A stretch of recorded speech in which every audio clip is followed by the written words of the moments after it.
Ito na naman ako.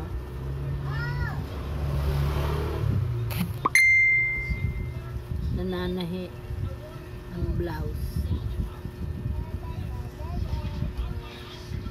Kapag matagal ka nang nananahi, minsan inaabot ka ng nagsasawa ka na, pero kailangan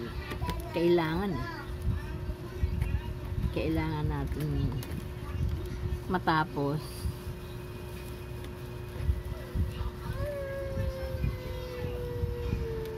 Madali namang manahi kung ikaw ay mahilig manahi. Talagang matututunan mo. Pero kung wala kang hilig manahi, siguro kahit ano gawin mo,